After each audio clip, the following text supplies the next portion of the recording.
everybody. Welcome to another episode of Politically Depressed. As always, I'm your host, Eamon McAdam. There's a feeling of defeat in the air, of despair, and nobody wants to talk about it. Because it would mean centering ourselves in a moment that we should be centering others. And those others are still experiencing the most excruciating suffering and injustice. And I find myself these days returning to a moment a few months ago wherein I experienced this despair. Not many other people did around me, and I was resisting it. I was talking about it. But it feels like a lot of other people are at that point but don't want to admit it.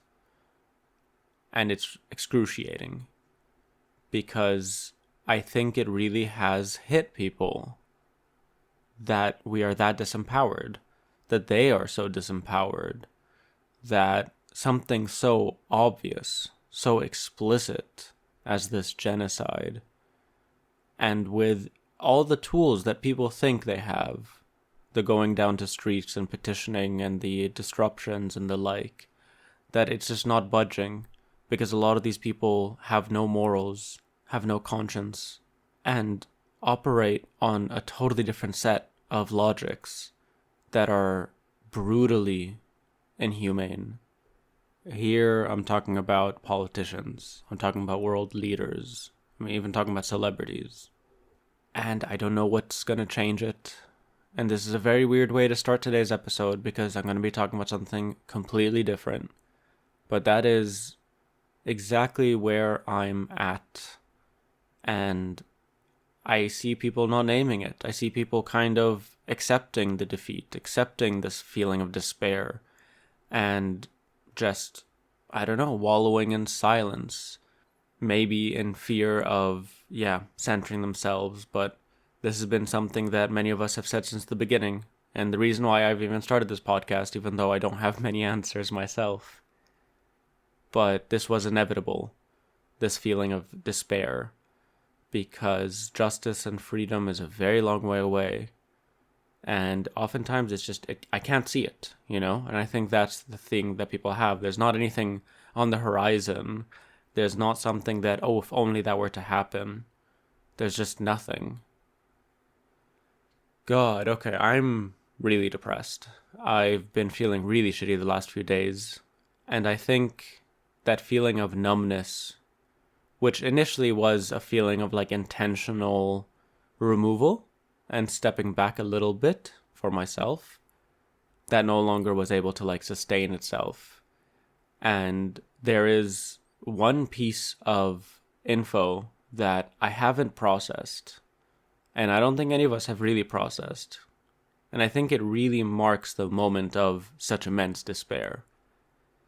It's this peer-reviewed journal, The Lancet, a few weeks ago came out with their own estimate of the death toll in Gaza. And the number is still not processable. 186,000 people. Which amounts to about 8% of the entire population of Gaza. It's a number that you can't really speak without it taking a hold of you.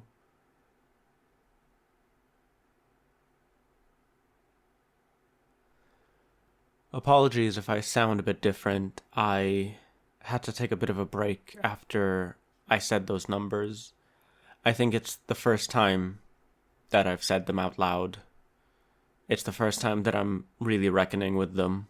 Although I don't think we can ever really reckon with them. It's just, I don't know. I know I've been talking a lot about this, and everything over the last 10 months has pushed us to this sort of conclusion, or to this point of what the fuck, of when will this end, of how do we go on, what can we do? I know I've been talking a lot about different tactics and different strategies and forms of organizing and forms of resistance and solidarity, but I have no idea. I can't enact any of them. And I feel like everyone else is at that same point, anyone who cared initially. And it returns me to like a really, really scary conclusion I think I reached a couple of years ago, and I kind of forgot because it really left me to a very cynical place that I had to get out of for my own sake, which is this dual disaster that there are frontline communities who are facing these traumas, these experiences, these, incredible amounts of violence. And I'm expanding here, obviously, like I am speaking about Gaza, but I am speaking also about all the marginalized people around the world, especially in the global south, who are mobilizing to stop this. That they are, the least privileged under these systems of domination known as capitalism and patriarchy and imperialism. And yet they are the first ones to speak out and to try to struggle against it. And so it's this dual disaster of the reality of their marginalization, and that they are the main ones speaking because those in the center are far too complacent. And I find it so frustrating. And again, a source of immense alienation. I've been back from Belgium for the last 10 days or something, and I haven't seen anybody. I don't want to see anybody. I enjoyed my time with Hisham. I was quite social when I was with him, and I enjoyed being with other people. But ever since I've been back, I just can't face people. I can't face anything. I don't know. I am going to try really hard to avoid a similar burnout that I experienced a few weeks ago. And one way I'm doing that is that I'm starting a new project. I'm going to do a video essay. And I'm going to do video essays, basically, and more like video content. It goes further, but also, I don't know, I studied filmmaking. I do have an interest in these things. I also think there's more stuff to do.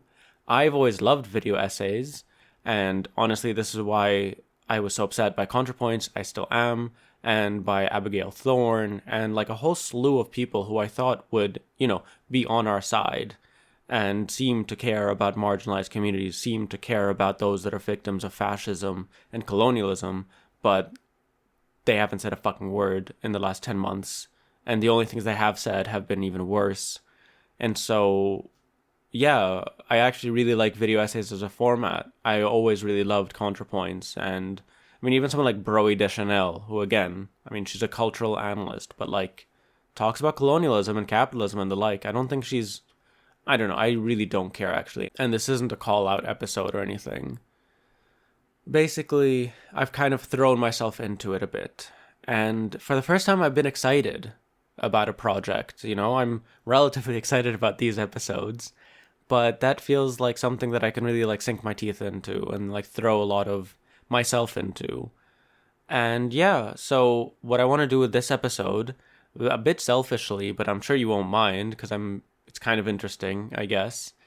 But I want to throw out the ideas, or throw up the ideas and kind of explore here in this format what I want to talk about in my first video essay, which I plan on titling, like with the title of this episode, Zionism from the Standpoint of Its Victims.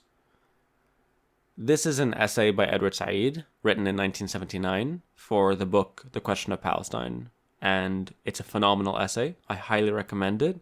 It's not dated. If anything, it's painfully relatable, but it really reflects some of the first attempts in the English-speaking Western world to articulate the case of Palestine and the counter-narrative against Zionism, the counter-narrative to the Zionist narrative, which erased Palestinians, essentially. So basically, I've been doing research, but I've realized that I haven't written in a very long time. And one thing I have been doing is this. And so I have done this before, and I found it to be a useful strategy or tactic, wherein instead of staring at a blank page or writing a bunch of stuff and just hating it the next day, instead I send a very long voice note to a trusted friend about just what's on my mind. It ends up being 30 minutes. I don't expect them to listen, although oftentimes they do. And it just helps. It helps to get the ideas out. It helps to formulate them. And also, in this case, I don't know, maybe if you hear something you disagree with, or you're like, oh, hey, that's this person, you could quote them. Or, I mean, ideally, the best thing is like, oh, hey, there's a clip of this person saying that exact thing, and it's like James Baldwin, and especially for a video essay. I do have video content, but the more the merrier, I guess. So, all that to say, very appreciative if anybody wants to write in based on something that I'd said and wants to kind of, contribute to the making of this video essay research. And otherwise, yeah, I've got, I think, the thesis, I've got the entire ideas. I just want to hear myself say them, share them, and yeah, I think organize them. I think there is already an organized structure to it, and I'm going to try to mimic it as best as possible in this podcast episode. But I still think, obviously, listening to this, I mean, spoiler alert, obviously, but it's still going to be its own thing with the video, with the like. So I'm not taking away future content from you, but why am I justifying this? I'm just going to jump into it. So basically, I'm going to do a video essay in which I argue that the central theme, the central strategy and ideology that permeates this entire conflict, so-called conflict, is Zionism. For the longest time, and even till this day, there's so much language of defense, so much language of security, and so much language of terrorism. And this is something that the Israelis and the Zionist narrative have used quite genuinely since day one.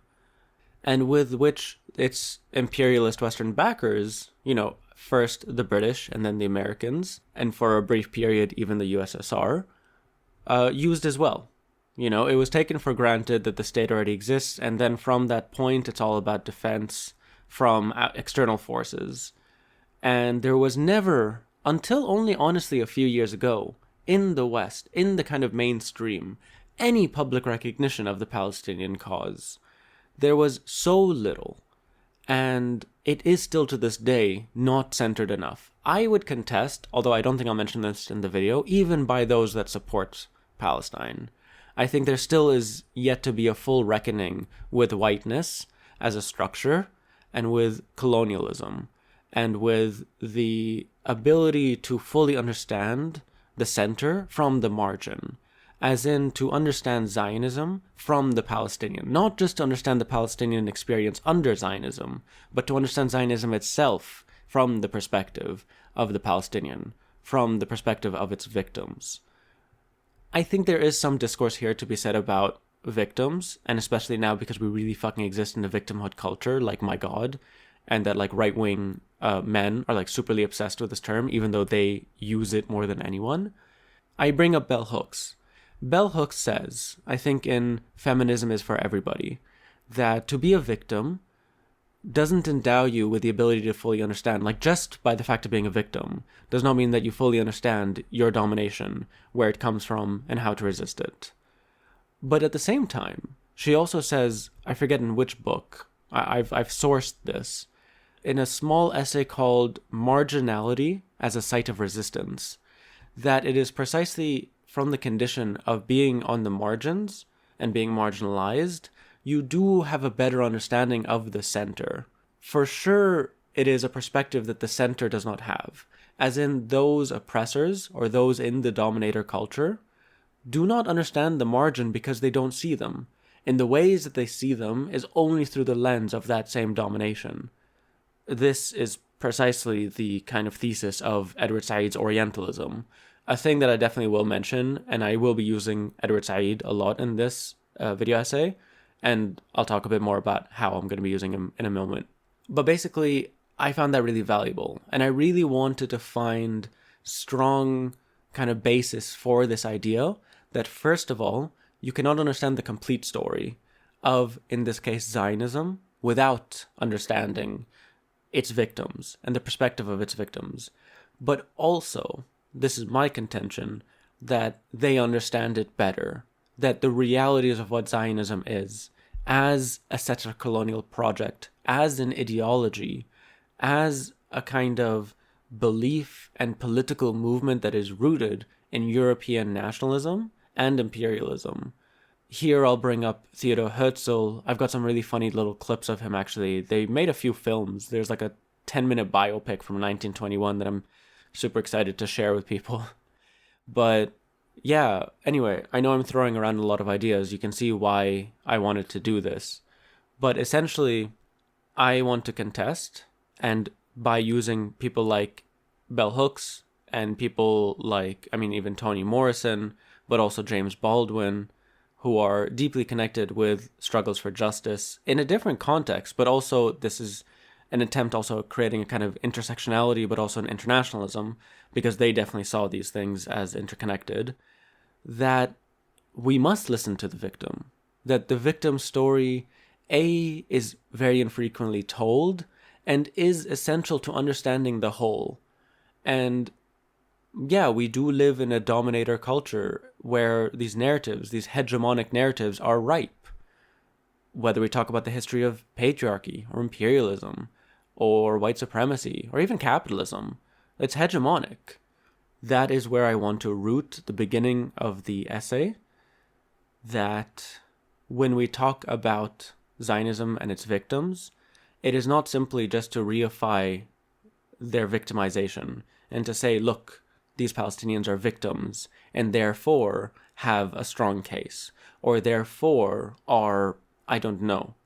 As in, there is a lot of problematic, and this is very rooted also in Palestinian narratives of themselves. They refuse that title of victim. I think it's very different to talk about victims, period, at the end of the sentence. Sorry, that's a direct translation of the Arabic, but yeah, that I don't think they're mutually exclusive to acknowledge the victimization of certain communities of people, of peoples, and to also reckon with the fact that they are not just victims, that they are much more than that they have a whole life outside of their victimization, but also that they are resistors and that they are, not resilient, because I fucking hate that word, but are not just accepting of that fact. And I think that is obviously a site of resistance, like Bell Hooks says, because, yeah, we need to break. It's not to defeat the colonizer to become another colonizer. We want to dismantle the entire colonial relationship between the colonizer and the colonized. Okay, I am getting a bit incoherent, I think, but essentially, I will also bring up the essay that Edward Said wrote by the same name, because it's so powerful. It speaks to the force and what he describes as the effectiveness of Zionism. They fucking did it. You look back at these earlier, if you were reading Zionism as it does take place and starts in the late 19th century, it's all these ideas, it's all these discussions in Europe, in Basel, in fucking Vienna and whatever. And they raised a bunch of money, and they fucking went to Palestine, and they took it over, and they eventually made a state. It's astounding. But essentially, when Edward Said describes Zionism as effective in this way, it is so insular, it is so potent, it has taken such strong hold that it is effectively this immovable force, right? There's not really much ability to change Zionism from within. It is purely exclusionary. It has no role built into it for the native, for the Palestinian, for the other. It is so, and to him, this is precisely the core of the problem since the late 19th century, but especially since the foundation of the State of Israel. And it remains the key factor that maintains these systems of domination, the occupation, and now currently the genocide. Because built into Zionism from the very beginning, and I will prove this using films, using language, Theodor Herzl's writings, that A, it was a colonial project, and B, the idea of genocide, of expulsion, of dispossession of the Palestinian native population is not only permissible, but is almost necessary. This is definitely true, and they said as much in the 40s, in the creation of the state, but also today, in the ways they talk about colonizing and annexing the West Bank and settling in Gaza and the like.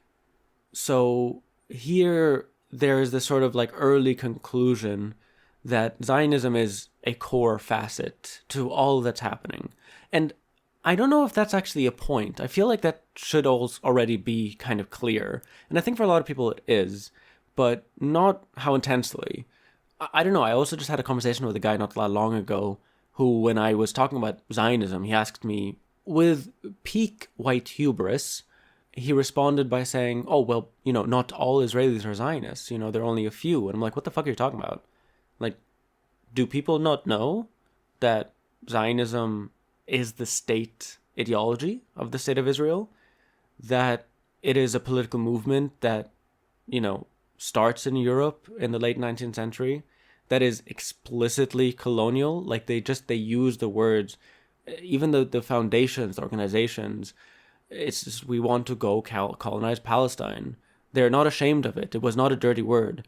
This is why Edward Said is so foundational and important in these discourses, and I'm going to use him so much in this essay to show that if you're talking about South Africans in the late 19th century, it's so commonplace in white liberal metropole circles that it's expendable. That, yeah, you can just do it. It's so normal, is what I'm saying. And so the logic of Zionism fits so neatly into that political, social, economic, imperial milieu, let's say. They were just saying, the British are doing this there, the Americans are doing this, and the French are doing this. We want to, in part of all this, go do our thing in Palestine. And obviously then in 1917, with the British support, like imperialist support, and the Balfour Declaration, created and really cemented in Palestine this idea of like the physicalities and the realities of actually creating a state. Anyway, and the language. So Edward Said does a lot of these comparisons of like, look how European writers were writing about Africans, writing about South Asians, writing about indigenous communities in the Americas, and even how they describe the land, unused and primitive and the like. And that's exactly how Zionists described Palestinians, if they ever described them at all. Anyway, I am going to center Zionism as the kind of, I need to find better language for this, but like the driving force that at the moment is not the kind of historical roots, but is still the thing itself. Like, you cannot understand the current genocide in Gaza without understanding Zionism. Like, it is not as an outgrowth or an extension, or as some might say, a kind of diversion or disfigurement of Zionism. This is Zionism. And from the standpoint of the victim, this always has been Zionism. It is something that, again, from the perspective of its victims, from Palestinians, first and foremost, although again, it is really scary, and I'll probably make this point in the video, that the ways the Israelis practice their occupation, their violence, their aggressions, and the ways that local communities who, are targeted by these aggressions, how they experience them and narrate them, it's so similar. It's so similar. I have clips from the 80s in southern Lebanon of people being rounded up in the village square, of men being blindfolded and taken to the whatever, of women being attacked by dogs trained by the IDF. And it's just, this is exactly what they're doing in Gaza. This is exactly what they're doing in the West Bank. But then you go further back, and this is exactly what they did in 48, in 67. There is one quote that I will use in this, that I will almost definitely use in the video, because I think it is so painfully articulate about this connectivity with the past, with the history of Zionism as not something far away, but is the thing that is still happening and still unraveling, and the logic has always been there. And it's a quote by a man named Joseph Weitz. He was a bureaucrat, a functionary of the Jewish National Fund, which was, again, quite literally, a mini bank of sorts whereby Zionists in Europe in the early 20th century were pooling money and getting sort of funds from donors and from whatever, and very wealthy people, to buy land in Palestine from especially absentee landlords. This was a process that honestly did not work for them, or rather, it helped them establish kind of roots in Palestine. But I think by the time of 1948, they only amounted to 7%, or owned 7% of the land. This is why the partition plan is so notoriously fucked up, because, anyway. So Joseph Weitz, who in earlier declarations was a vocal advocate for the transportation of Arab populations, and here in his diary he says, and I quote, "It must be clear that there is no room for both peoples in this country, and the only solution is Eretz Israel, or at least Western Israel, without Arabs. There is no room for compromise on this point. We must not leave a single village, not a single tribe, and only with such a transfer will the country be able to absorb millions of our brothers, and the Jewish question shall be solved once and for all. There is no other way out." I don't think it could get much clearer than this. There are so many examples of this, especially in the diaries of these men. In Ben Gurion's diary, he also talks about, openly transfers of population. And that's what they did. This is Plan Dalet. This is what occurred. And it wasn't some in the midst of war, happened. Quite literally, on May 15, 1948, there had already been, this is the declaration, once the British leave and the State of Israel is declared, there had already been 300,000 displaced Palestinians. The campaign had started before it. Okay, I definitely need to structure this much more. I don't know if this actually helped to say out loud, because I'm afraid that I've exposed just how kind of messy my thoughts are.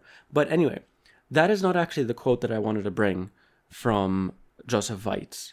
I wanted to establish here, first of all, his intent, his expressed opinions on whatever, his position not as some fringe, radical, fucked up whatever, but as a director of one of the main organizations of Zionism, the Jewish National Fund. Again, from his diaries, written in 1948, and I quote, "I went to visit the village of Mu'ar. 3 tractors are completing its destruction. I was surprised. Nothing in me moved at the sight of this destruction. No regret and no hate, as though this was the way the world goes. So we want to feel good in this world, and not in some world to come. We simply want to live, and the inhabitants of those mud houses did not want us to exist here. They not only aspire to dominate us, they also wanted to exterminate us. And what is interesting, this is the point of all our boys, from one end to the other." I don't think things can get clearer, and I really hope this video essay will demonstrate. I need to structure this, obviously, but there is such clear intent that is openly advocated for by Israeli politicians and political leaders, by military brass, by the fucking genocidal soldiers themselves, who are openly publishing photos of themselves mocking their victims and doing war crimes and just publishing the proof. And at the same time claiming victimhood. And this seems like a very strange permutation, but what I want to suggest is so many of these things that seem strange and out of the ordinary. And when did this start, that is this Netanyahu? Is this a kind of post thing? Is this just because of Hamas? That so many of these things are embedded in the history of Zionism, in the history of Zionist logic, in the ideology. And it is precisely this that needs to go. That there can never be peace in this region. There can never be justice. There can never be a reckoning or a development beyond essentially what we're seeing now. Genocide is the kind of logical end of this. And the alternative, there is no alternative. The alternative is the dismantling of this racist, supremacist, morbid, and inhumane ideology and project. And without that, the region and honestly the world is fucked. But obviously, I don't want to suggest that, Zionism is the only problem we have in the region or in the world. It is obviously indicative of so many other things, and the connections to colonialism, to imperialism, at the moment to genocide, has implications around the world and connections. And it's a very serious thing that needs to be like critically thought about how to resist it and ultimately how to dismantle it.